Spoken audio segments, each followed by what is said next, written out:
The Nightingale and the Rose. She said, "I will dance with you if you bring me a red rose," cried the young student. "But there are no red roses in my garden. I have studied everything that wise men have written, but my life is unhappy because I have no red rose." His eyes filled with tears. A little nightingale heard him from her old tree. "Here, at last, is a true lover," said the nightingale. "I have sung about true love night after night, but I have never seen a true lover." "There will be a dance at the palace tomorrow," said the student. "The prince will be there, and my love will be there too. If I bring her a red rose, she will dance with me. If I bring her a red rose, I will hold her in my arms. But there are no red roses in my garden, so I will sit alone. She will not need me, and my heart will break." "Yes, he is a true lover, like the lovers in my songs," said the nightingale. "Love is happiness to me, but it is pain to him. Love is a wonderful thing. Gold and jewels can never buy it." The student cried, "The musicians will play, and my love will dance to the music. Rich men in their fine clothes will crowd round her, but she will not dance with me because I cannot give her a red rose." He lay down on the grass, but his face in his hands, and cried. "Why is he crying?" asked the little animals in the garden. "Why is he crying?" asked the flowers. "He is crying for a red rose," said the nightingale. "For a red rose?" they cried, and they laughed. But the nightingale understood. She opened her brown wings and flew up into the air. She passed across the garden like a shadow.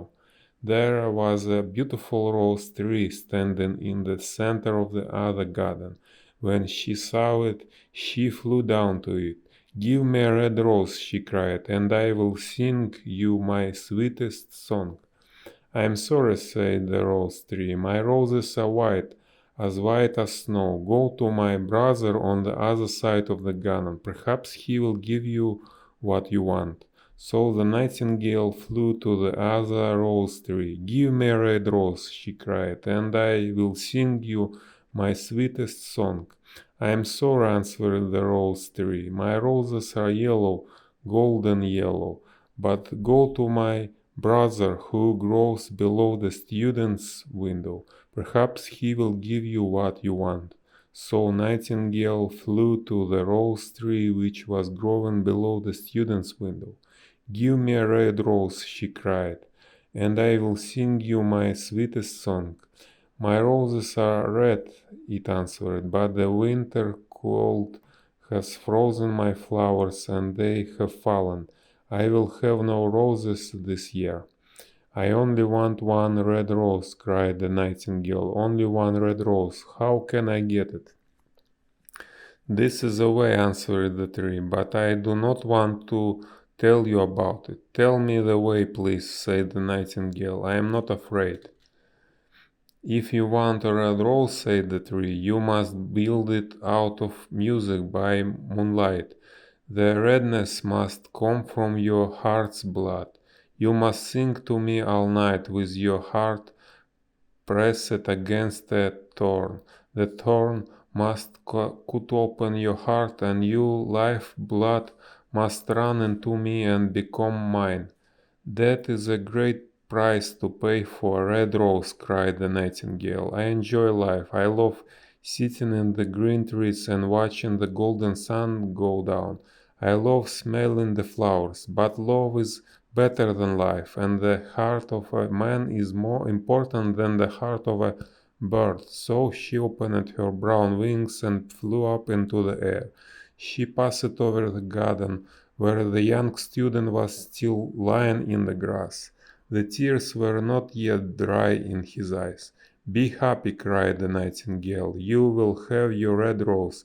I will build it out of music by moonlight, and I will give my heart's blood for its redness. But you must be a true lover, because love is the wisest and eighth thing, strongest thing.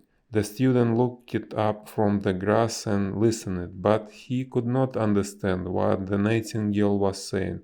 He only knew things that are written in books, but the old tree loved the little nightingale and he understood. Sing me one last song, he said. I shall be sad and alone when you go. So Nightingale sang to the old tree. Her voice was like drops of water fallen from a silver cup. When she finished her song, the student took out a notebook. Her voice is beautiful, but her song does not mean anything. It is not really useful because she has no true feelings. She thinks only of her music, not about other people.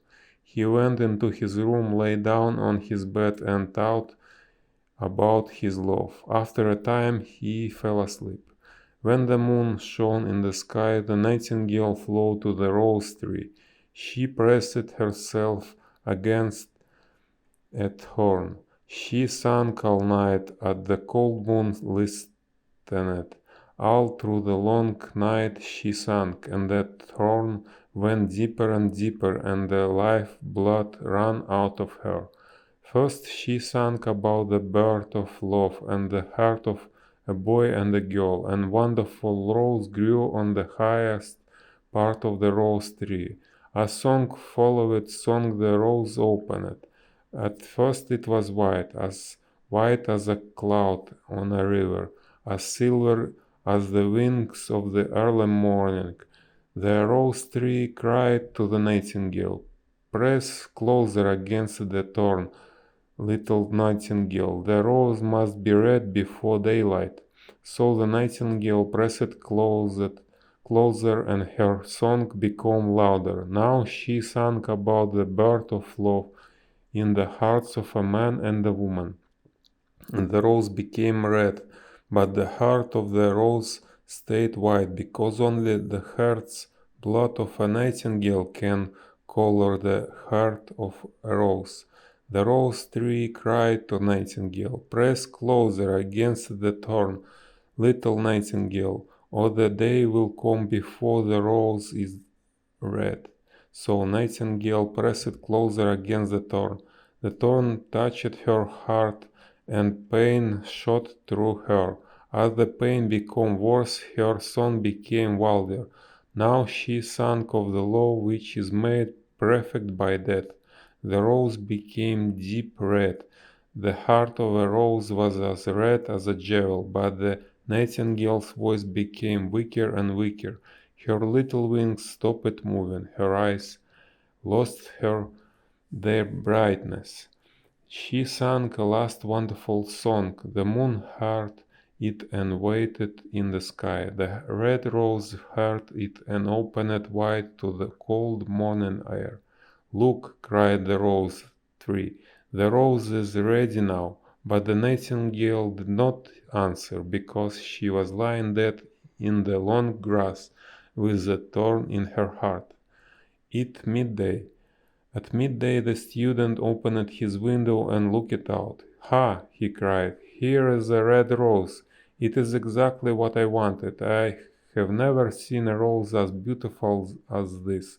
It probably has a long Latin name." He put out his hand and took it. Then he put on his hat and ran to the doctor's house with the rose in his hand. The doctor was the student's teacher, and the student loved the doctor's daughter. She was sitting at the door, and her little dog was lying at her feet.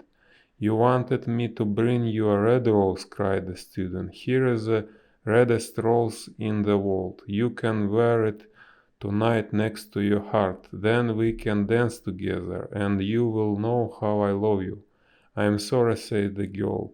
"It will not go with the color of my dress, and the officer has sent me some real jewels. Everyone knows that jewels cost more than flowers." "Thank you very much," said the student angrily. "You are very kind." He threw the rose into the street. "You cannot speak to me like that," said the girl. "Who are you? only a student." She got up from her chair and went into the house. "Love is a very silly thing," said the student, as he walked away. "It tells us things which are not going to happen. We believe things which are not true. It is useless. In these difficult times we must learn useful things. I shall go back to my studies." So he returned to his room, took out a big old book and began to read.